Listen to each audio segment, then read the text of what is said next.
A horrifying discovery from Malaysian officials. They say Kim Jong-nam, half-brother of North Korean leader Kim Jong-un, was killed by a chemical weapon, a VX nerve agent, when he was attacked at the Kuala Lumpur airport.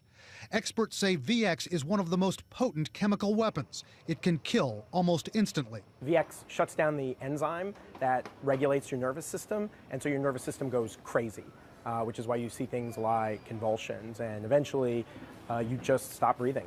Malaysian officials say the VX was found on Kim Jong-nam's face and in his eyes. Police have said when they touched his face, the two women who allegedly attacked Kim had a toxic substance on their bare hands.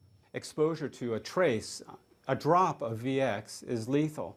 There's a couple possibilities. One is the VX was somehow encapsulated and then placed onto his skin, or these women were inoculated with the antidote to VX before the incident.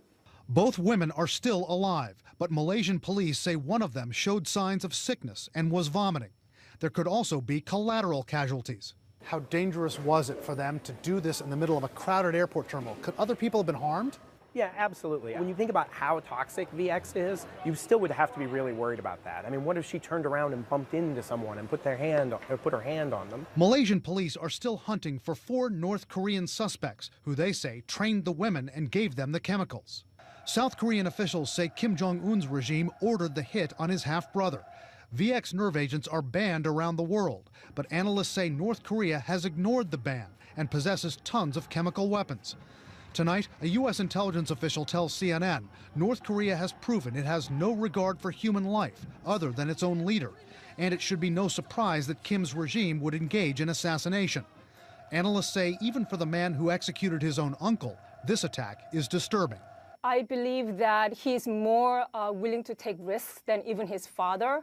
I would like to believe that there is a red line, such as maybe selling nuclear fissile material to terrorist groups.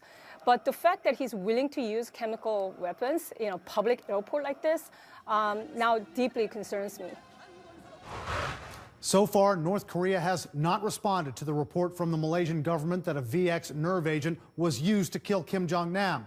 But the North Koreans have denied carrying out this attack. Meanwhile, according to Reuters, Malaysian officials say they'll sweep the airport in Kuala Lumpur for any traces of a lethal substance. Wolf, experts say there could still be traces of VX at that airport tonight that could harm people. That's a good point. Could Kim Jong-nam have possibly have been saved after the attack? Amazingly enough, Wolf, chemical weapons experts tell us he could have been saved. There's a fairly common antidote available in many clinics. It's called atropine. It's a chemical that can be injected, can block the effects of VX. But in that case, you would have to know that VX nerve agent was used. And at that moment at the airport, there was probably no way these officials could have known that a chemical as powerful as VX was used to rub in his face.